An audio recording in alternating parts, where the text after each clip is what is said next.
Hey YouTube, this is Praxis Prepper, and this week I'm on vacation here at Yellowstone National Park. If you've never been, it is a really interesting geological area because the entire park is located on top of the caldera of a massive supervolcano that only erupts every 600,000 years. While I'm here,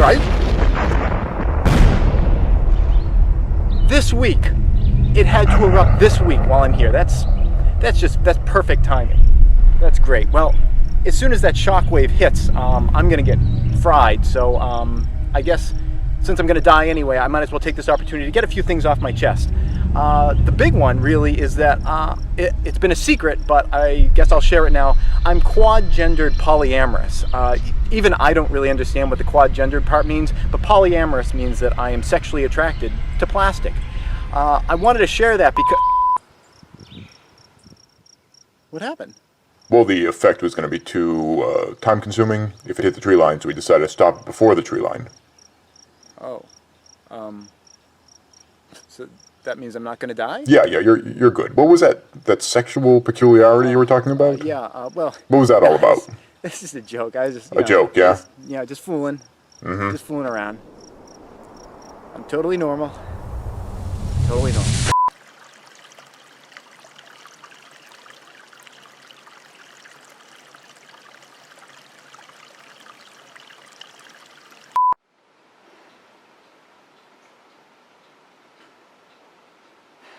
What's a six-letter word starting with the letter P that means someone who says they're going to do something but doesn't do it? Praxis?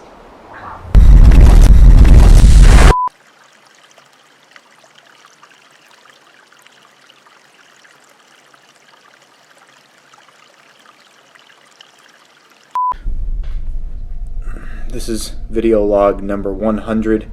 It's been 100 days since the aliens invaded and dropped the bird flu-infested clown zombies. I was prepared for that contingency. As a prepper, of course, you would prepare for that. So the very next day, I started my fortifications and, of course, gardening. Now, I'd never gardened before. It's been a bit of a rough go. Steep learning curve, I suppose. But this morning, I finally started reaping the rewards from that garden. I just harvested 20 pumpkins.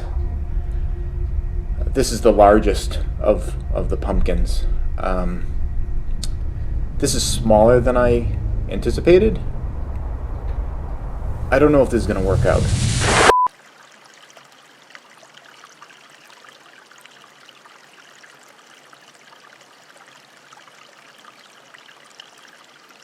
Hey YouTube, this is Praxis Prepper. Imagine with me for a moment, total collapse. Total Teotihuacan. Total Teotihuacan. The end of the world as we know it. You're walking across a post-apocalyptic landscape, scrounging for everything that you need for your daily life. You see a building, the first building that you've seen in months. You go inside for shelter, for comfort, for safety. There's one room inside the building. Has scientific markings on it. There's electricity running into the room. There's still some lights on inside. You go in there, bright flashing lights, electricity! That was a time machine. You just walked into a time machine and now you're 100,000 years into the future. What are you gonna do now? Now it's even more total Teotihuacan. More total Teotihuacan. It's a post-apocalyptic landscape. There's nothing anymore. These peaches you see behind me, they're gone! Extinct. You do find one can, a can of delicious food. You open it up with your can opener that you happen to have in your pocket when you walked into the time machine. You open it up. It's a delicious soup-like material. But you don't have a spoon. There's no spoons. Spoons are gone. Are you going to suffer the indignity of trying to drink it out of the can? No. You need a spoon, but you don't have one. Are you going to starve to death? What are you going to do? What are you going to do, asshole?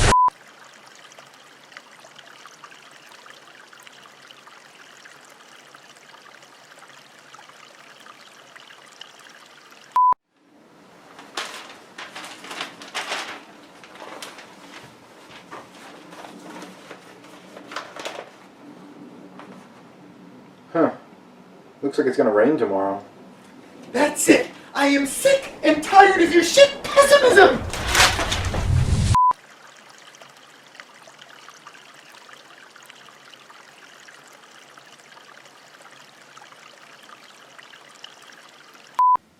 Have we survived No, yet? not yet.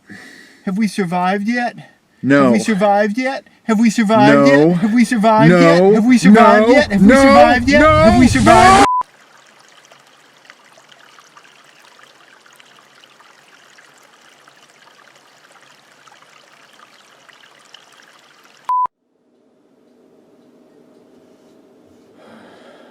Dude, are you drinking out of the piss cup? No. The Berkey filter's just getting a little old. It's not what it used to be. Looks like the piss cup, dude. Oh. No. You're right. Yeah, this is the piss cup.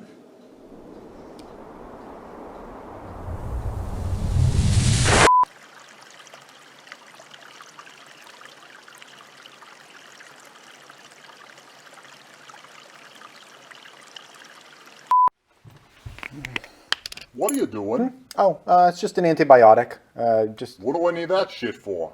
Well, you got a little bit of fuzz on your fins. Wait, that says human antibiotic. Well, yeah. I mean, it's for people too, but it's penicillin, and penicillin is penicillin. So No don't way. worry about No it. It's all fucking the same way. thing. Okay. Listen I'm up, just- Dairy Queen. Okay, I'm You just- put that shit in here, and you're gonna be sleeping with the fishes tonight. I don't mean that sexually. That was not intended to be sexual. That was a threat. I'm sorry. Holy shit! You fucking you better watch your back, you mother.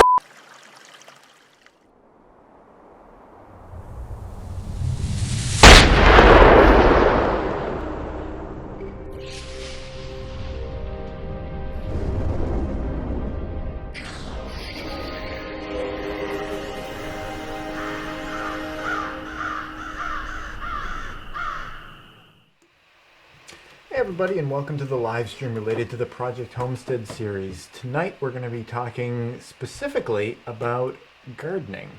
We're going to talk a lot about gardening. I know that we have started our garden recently, super late. We had some problems because we're in a moving transition period, and we have been dumped into mid-season gardening. So that's what I wanted to talk with you guys about tonight. What I've been learning about what kind of plants I can start, at least for the New England region. I'd love to hear you guys' experience about what you guys might have, dealt with when you've started plants late. You know, how you were able to accelerate things, how you maybe extend your season if you're just starting a garden now, how you can still get a crop. This is Amber with me. She's going to be taking your questions and violently interrupting me if I I'm sorry. talk too much. She actually made contact there.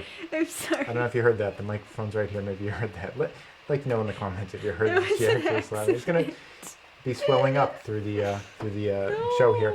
I also have some updates on what's going on our project. It's been a lot of accelerated work going on. My father's been helping me with electrical work on our homestead build, and we're getting pretty close to doing our rough electrical inspection. The plumbing stuff is all coming together. In fact, we finally got the plumber to call us back. They were kind of like MIA for a while. I think because they wanted to get the full amount of money, even though they only did part of the job. We finally remedied that, and things are really starting to come together for us. But it can never happen fast enough, especially when you're facing the second, or maybe in the U.S., would we call it the third wave of the pandemic that's been coming. The first wave was what happened initially when it was actually wiping through New England, here through New York was really getting hard hit. Then people started doing the masks, started doing the PPE, started changing their behaviors. They got lazy with that, and then a bunch of states opened up, and then things started surging again, even faster than they did the first time. People are learning the lesson again about that. Probably not actually learning a lesson. Yeah, I don't know. Well, they're modifying their behavior temporarily until they want to learn the lesson again. And it's very likely that we're going to be facing a third surge, going into the winter and what is really, classically the flu, cold, and pneumonia season. So, we've all been trying to think about that in the middle of building our house and getting our homestead together in this transition period for us.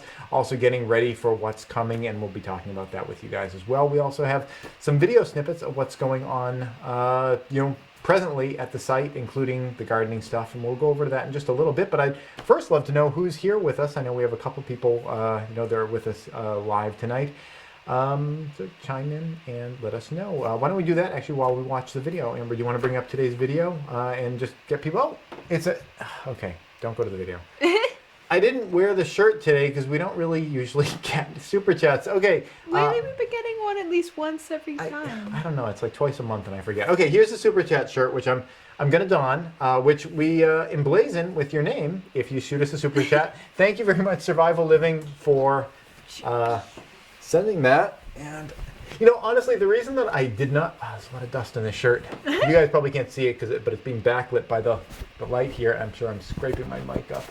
While I do this, the mic back up. Okay. Yeah, honestly, the reason I didn't want to put it on is just, I don't know, it doesn't look as nice as like dark colors in this background. I'm a cinematographer and I want it to like look nice. And usually I'll be setting up all these lights. I'll be wearing like my normal clothes. Okay, this is not happening. I'll be wearing my normal clothes, and then I'm like, okay, it's time to put on that dirty old super chat shirt, and then I'm like, ugh, pink tie-dye thing. It's actually the American flag. If you guys can check that out, American flag. See, it's like the stars and blue up here, and then kind of stripes. That's what I was going for anyway. So we get Survival Living is here with us. Thank you very much. The super chats and people who support us on Patreon really do help the channel keep going. It is an awful lot of work. It's really a daily thing. If you want to anywhere that works, just put it up over here or something like that. It really does help the channel. It's a daily thing, literally every single day. It is 15 minutes at the build site where I'm doing the video recording. It's probably at least that back here at the house doing the edits, and it really does keep things going, keep things motivated with you guys helping out with the channel, because it makes me feel like people are appreciating the work, and that you know, it motivates you to keep doing what you're doing instead of just you know, building our house. All right, so let's get that on there. You know, while you do this, we're gonna multitask. Okay. I'm gonna bring up today's video clip, and I'll show off Amber's work when we get back. Yeah, the person said that they can't say commit. Hey, so here we are. There have been a lot of new developments here, and I want to run you through a couple of the main areas that we've been working on. One of the first ones is the garden. It's actually starting to become an active garden. I'd highly encourage anyone who is interested in gardening and hasn't started to consider doing a mid or late season garden. What I'm looking at right now is a row of pole beans. These are all beans that I've been growing for years and years. They're German pole beans. They have a nice purple and green bean. And you can see up on top of it is my sort of rack of sticks that I put in there. And they're just tied together with some twine that was left over dangling around on site to give them a little bit more stability. There are lots of things that you can grow that you don't necessarily have to have started early in the season. Beans are one. Here's one that you definitely wanted to start early, but I just did it anyway. Pumpkins. I just threw some pumpkins in. I think it's almost certain that I'm not going to get anything from those pumpkins, but they were 2015 seeds. They're 5 years old. I just threw in a couple handfuls in each of those holes. If I just pare them down, maybe I'll get one pumpkin off each. Maybe I don't, but at the very least, they're gathering you know, nitrogen from the air. They're going to compost down into the ground. They're making the garden better for next year, even if I don't get any food off of them. I got two rows over here. One row is of kale, and then there's another row of carrots coming in. Those are really likely that they are going to give us some food for this year. So, you know, the kale we're going to be able to appreciate into the winter, and you know, we should be able to get a harvest of carrots before the end of the season. I'm entering in through a door that I recently opened. This has been closed all winter, but it's now open and we are actively using it, and it really makes it a lot easier to move around the house space. Before I jump to what I've been doing most recently, I wanted to hop in here into our utility room, and you see on the walls I've got tons and tons of all that scrap insulation that was just kicking around. I got it all sealed up as our insulating layer to make the pantry a little bit cooler so that we're not getting heat from the rest of the house coming into the pantry. It's good for the pantry to be cooler.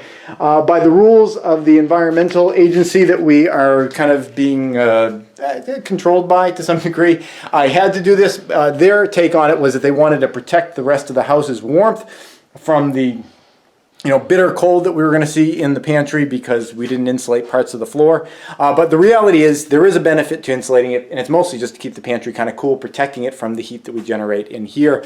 What I've been doing is just ripping through a lot of these wall boards. You can see the roof of this little pass-through here under the stairs is done as of this morning. We've got this little, I don't know, it's like a tunnel next to what's going to be the wood stove. That's all done. We started doing the kicks for the stairs in here. Those are all starting to fill in. And we actually have a secret compartment, not secret anymore because I'm telling you, right under these stairs that you can access from right over here. These two boards, they rotate down and you can get in there. It's, it doesn't have to necessarily be for all of my illegal merchandise, but just, things you don't use very frequently and you want to have a place where you can put them and they'll be accessible, but you don't need to get at them all the time. We just moved this giant pile of trash from this corner over here because my dad's here, and we had a bunch of solar panels here and he wanted to be able to get at these outlets and things, and we just got those moved out of the way. They're all in the root cellar. My dad was going to kind of lead us upstairs and explain this complicated wiring wall. You want to just go upstairs? Well, not too complicated here. It gets a lot more involved upstairs. All right, so we're going to go upstairs and he can kind of run us through what's going on because this was the worst of the wiring so far. We started with the worst. Challenging. Yeah. You can see where wires are running in through here. This is going to be a switch and it runs up through the column into the floor joist. And there's a lot of wiring up above. All right, let's go up there. Yeah, my dad was using that endoscope that I think we featured in an earlier video to get through all of these, but the wires are running through these ceiling joists right here in a lot of places. And this is going to be a railing right in this area. And these 4 cables, I'm sorry, 5 cables, will actually be coming up the switches that are mounted in this newel post right here. And they're all labeled, Yeah. I guess, so we can know what's And what. those come up through the floor joists. And this wall was bare not too long ago, and now it's starting to get really populated. And you can see cabling running along here in from other parts of the house and along the bottom. I don't know if you can see it at your angle.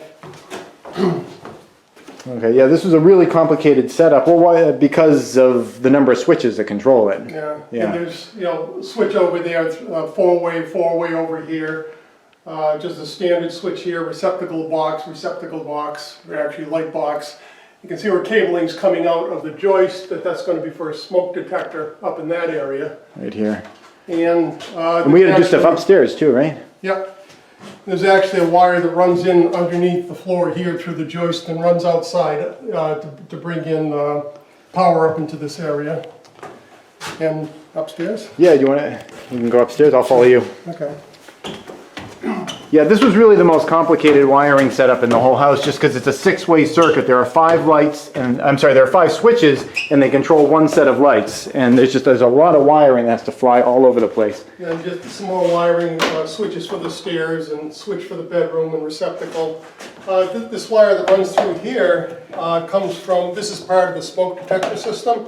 It starts in the floor below. There's 1, 2, 3, 4 smoke detectors there. 1 on the first floor, 5, and then it runs up here, and there's going to be 6, 7, 8 in these 3 rooms. And yeah, that's one whole thing that is different from the last time we built our place. It was we just used battery-powered smoke detectors there. We didn't have to run hardwired. Yeah, and that's required by code now. You need to have smoke detectors that have battery backup and they're hardwired, and it's a whole thing, really. Yeah. It's its own whole thing. Yeah. All right. So that's what's been going on this week. Just a lot of electrical. We're really starting to get, now that we got through the awful stuff, we're starting to rip through the easy stuff, and we're almost there. Hopefully so. And more wall boards are going up, and we're getting really close to having that rough electrical inspection. Let's go back to the live stream. So you can see there's a lot going on there, and apparently there's a lot going on with you guys. A bunch of people just buzzed in and buzzed out. Thank you for dropping by, at least for a couple seconds. I think Morning Light came by, and Matt Elliott. Oh no, I'm sorry. I'm screwing up Alicia's last name with Matt's last name. But yes, thank you guys for popping by. And Kev2D has another How many super chat. times? Kev's on the shirt a few times. Okay, why don't you do the thank you very much, Kev. I appreciate it. and they're coming through in different denominations now. I think that's like a new thing, or maybe it's not. I'm thinking about something else that's totally unrelated. So yeah, but what I do want to talk about today is planting. If you guys are interested in planting a garden, I'm gonna love to share first. I'm trying to figure out Ken where to on put here. it. Get him on here. He's already over there. I don't know. It's there. Okay, let's just On your back? open up some more real estate here. Okay. Yeah, I can share with you what we've been planting, and I also want to share with you my information from one of my favorite gardening books. This is the Crockett's Victory Garden, which was a public television series that was based in Boston back when I was a child. It's like back from the 70s or very early 80s or something like that. I think it ran for a while, but its prime was when I was little. Thank you very much for the super chat. So anyway, I'm going to share with you a lot of the information in this book about what things you can plant. But first off, what we've been planting is a small list, actually. I'm mostly focusing on building the house at the moment, but there were some things I knew I could throw in. One of them was that we planted a lot of tomatoes that we were going to be planting at the, this house here, but they just weren't getting taken care of because I'm spending all my waking hours over at the other place. So we had dozens and dozens of tomato plants that were put in. They were just never watered, and there were 4 super strong tomato plants that survived the abuse. I dug those up and I brought those over, and now they're thriving in the garden that we have over there. So it's kind of like a little bit of natural selection going on there. So, so we've got those 4 tomato plants, and I've been treating them kind of specially because when I brought them over, it was only a few weeks ago. They were probably about the size that I put them in at. I mean, they're only a few inches. At this point, they're maybe yay high or so. And I'm treating them a little bit differently than I would normally if it was like back in June, when they were about that height. What I'm doing is, as tomato plants grow, they get like their branches going off, and what's the best way to turn one's? Okay, here we go. So here's the main stalk right here, and it gets branches, which I am simulating with my thumb, off of the branches, out of the middle bit here, and this is going to get us censored for weird explicit content. There are these little growths that come on. Some people will call them suckers, which again is going to get us censored for explicit content. But they are little branches, and if it's early enough in the season, you can let those grow, and they'll grow more flowers, they'll grow more tomatoes off of them. But I'm pulling all of those off, just having all the strength go into the main stalk, so I can just see if I can get some tomatoes off of them. Also, what's up? If you had to choose tomatoes or potatoes. I don't know why you have to choose. Well, you can't plant them in the same bed because they don't like each other. Well, they're both nightshade plants. They really have a problem with each other? For whatever reason, they just don't like growing in the same bed. I read that in multiple books. You have to plant them separately. Well, no one's going to want to listen to me about potatoes because despite the fact that I'm Irish, I've never really successfully grown potatoes. I like potatoes. Yeah, I'm trying to get better at it. We do have potatoes growing in the garden rather unsuccessfully, if I might say so. They're not looking great, but they were some potatoes that were just growing like eyes here, and I was like, well, I can't eat these at this point, and I just threw them into the garden area before I even had any compost in there. They're just in like hard pan soil. It was kind of like, well, good luck, potatoes. If you grow, you grow, and if not, you just decompose and make the soil better. They did grow a little bit, but they look kind of horrible. So if I had to choose between one or the other, well, you get your calories. You can live off potatoes. Tomatoes are a nutrient source. It's hard, I guess you'd have to say potatoes. If you knew that you could successfully grow potatoes, and it was like a survival situation, which I'm inferring that it is because we have to choose between one or the other. It's like, hurry up, save one of your children. Which one do you love more? Yeah, I think I would have to go with potatoes because you can get calories off of them and they can keep you going. And despite the fact that calories today most people think are bad, calories in a survival world are good. They're your friend. They keep you from dying. So nutrients are good too, but I think you'll starve before you run out of nutrients. So I would go with the potatoes. But anyway, with our tomatoes, also when I was planting them, despite the fact they weren't very tall, I pruned all the leaves off and buried them as deeply as I could. Again, more sexually explicit content on this channel. And the benefit of that is that they're going to grow roots off of all the stem that I planted. So I'm trying to give them the best chance that I can at giving me like one tomato each of those. So tomatoes were something that I planted. Another thing that we planted that is not a stretch at all, it's something that is very sensible to plant this time of year is beans. We planted a bunch of pole beans. I showed you those in the video. That is a lineage of beans that I've had for many years at this point. It's a German pole bean. They grow with all these purple and green stripes on the side. I like to think of them as a green bean with purple stripes as opposed to a purple bean with green stripes, because, I mean, who wants to eat a purple bean? But a green bean with purple stripes. What's wrong with purple? Well, it's fine, but you wouldn't want to eat like a purple bean. It's like probably tough or something like that, But a green bean that has like some decorative purple stripes, I'm all about that. So we're just started growing those, and that is perfectly sensible. You could have started beans earlier in the year, but even if you did, you'd want to start a crop now so that you don't get all your beans at once, and then you don't have any beans afterwards. So starting beans is a very sensible thing to do at the moment. Kale is another thing. We planted kale, and that makes total sense. Kale is a crop that you can keep harvesting right into the winter. Really, I mean, you could literally dig the snow off the top of your kale and keep pulling pieces off it. In fact, personally, let's just accept the fact that kale doesn't taste that great. Can we just all agree on that? I mean, even people that love kale, it's like you got to agree, it ain't no ice cream eating kale. But kale properly prepared can be totally palatable, and I find that it actually tastes a little bit sweeter, and it's like almost softened a little bit when it gets a freeze in it. So when you're getting that real late season kale, when you are pulling the ice and the snow off of it, I find that it's actually an improvement on the taste over that. I also started carrots just because I had them. I believe that those are going to be an okay thing.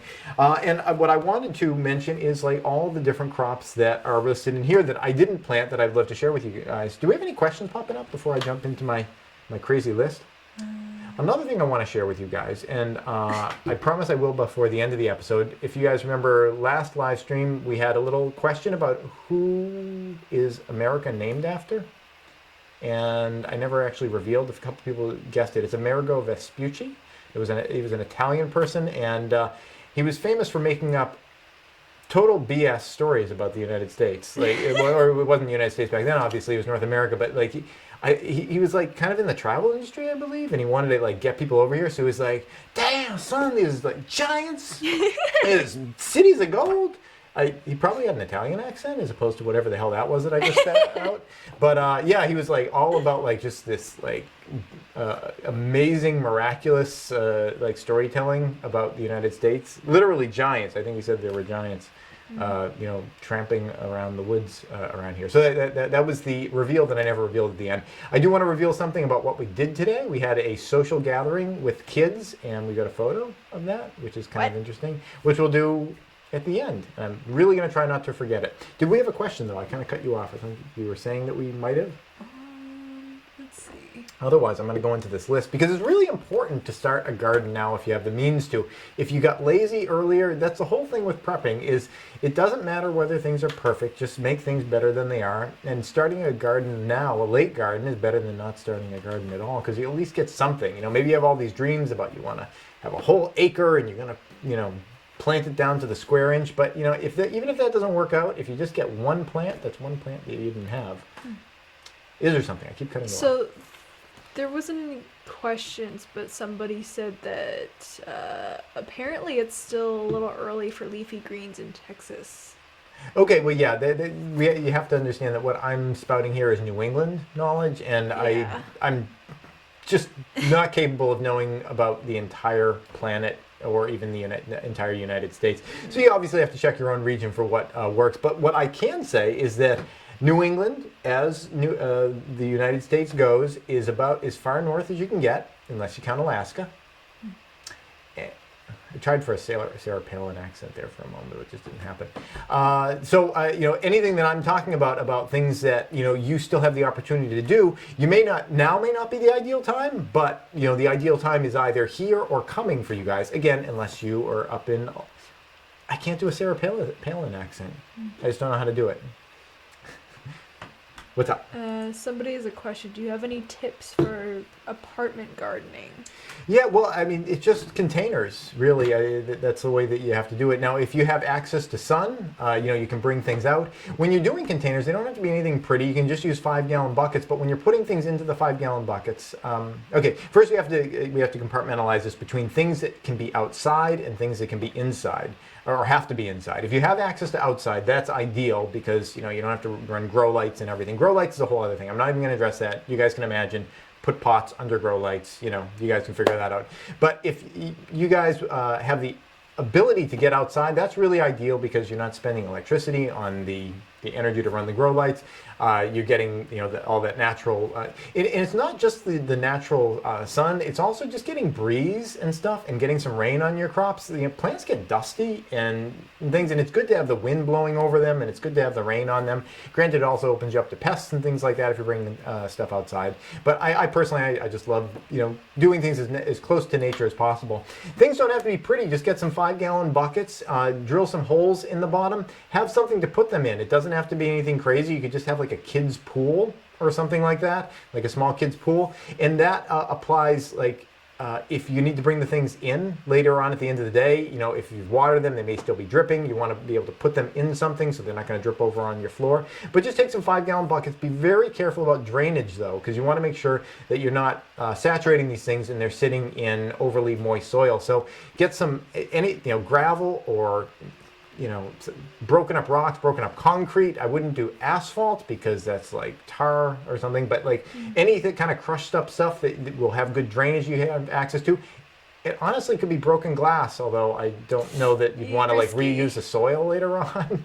It's like, okay, we're done for this year. Let's collect up that soil, and especially if you forget. So I'm not necessarily saying you should use broken glass, but the illustration is that like anything that will let water kind of percolate through it would be fine. It could be Legos or something like that. Just throw stuff at the bottom, then throw your dirt on the top, and that way when you're watering stuff, the water can go through. You want to water stuff outside so that the water will just dump through, but then, like I said, have something you can put it on when you're inside.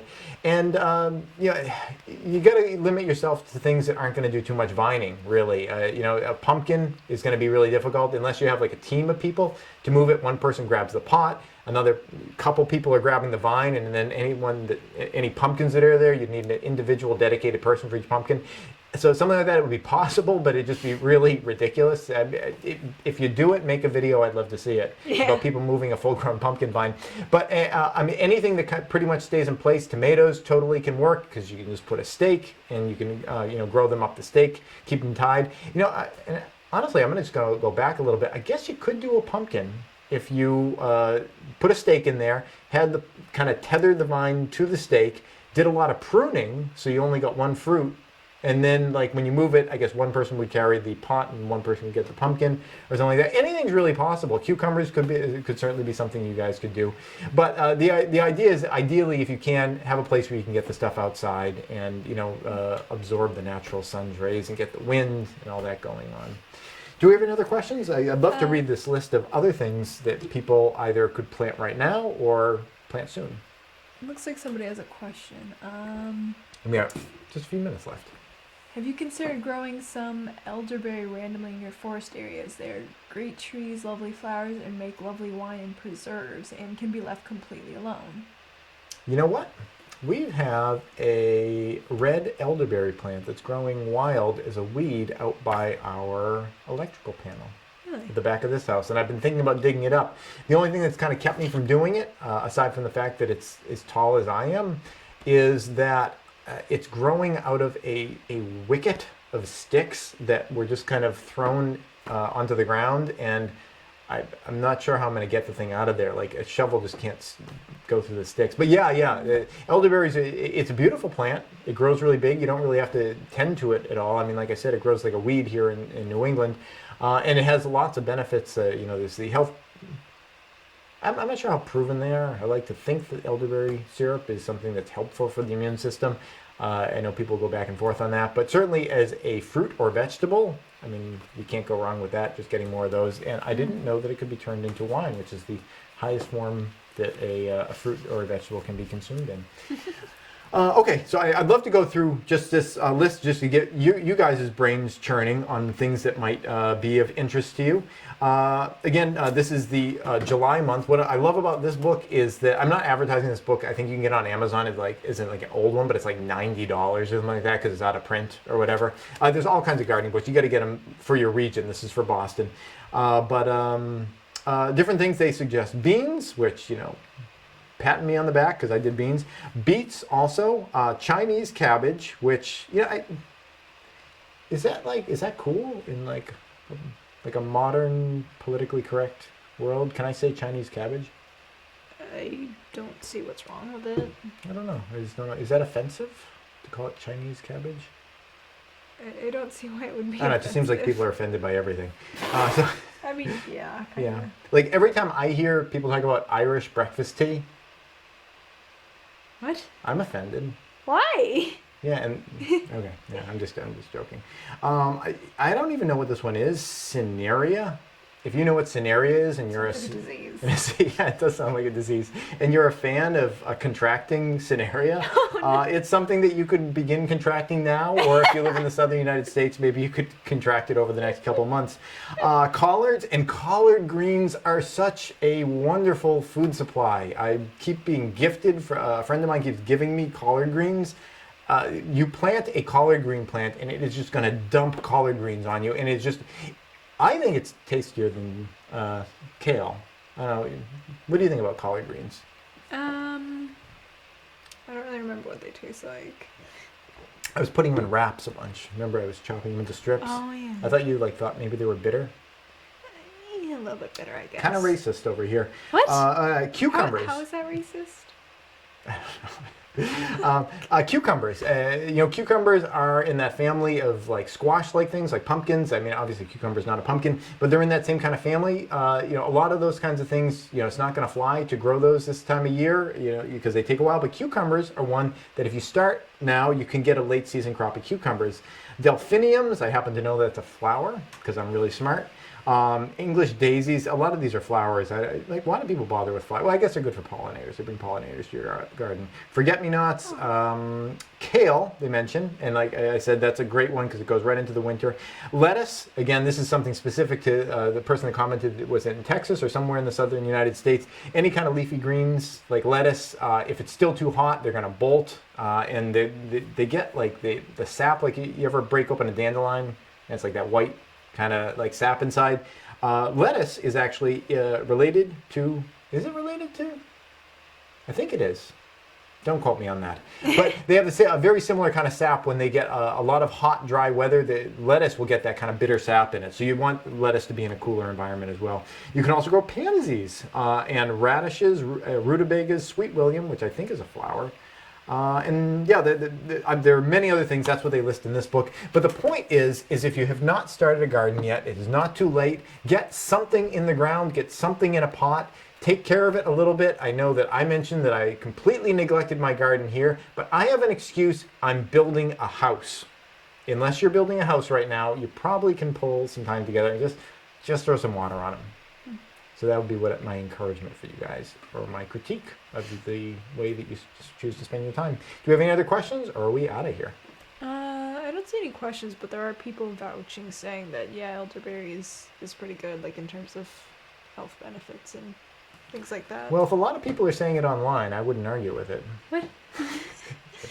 Yeah, no, I mean, I take elderberry every day just as a precaution, especially in a COVID world. So why don't we go out on this photo right here? And thank you guys very much for watching. You can actually click it now because I programmed it. You can click it now.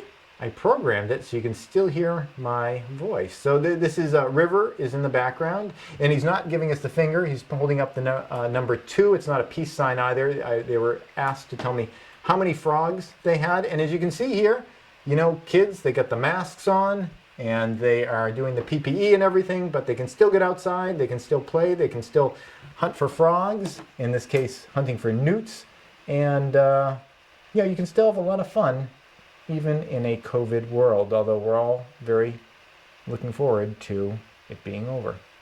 That's it. Thanks so much for watching. Oh, and hey, Mary Gallagher, who sent me a light, and I have an awesome video coming up, inspired by Mary, about making your own sanitizing box, which is much better than one you can buy in the store, and I can prove it. See you guys later. This episode is brought to you in part by Burning Hearth Homestead, a nonprofit that aims to provide seeds, live plants, and education to the community, both local and extended. Plant seeds, plant knowledge, plant the future. If you'd like to thank them for supporting this channel or find out more about what they do, go to burninghearthhomestead.org. Please subscribe and tune in every Friday at 4:30 New York time for a new video. And if you'd like to support this channel, you can do so both through Patreon or PayPal.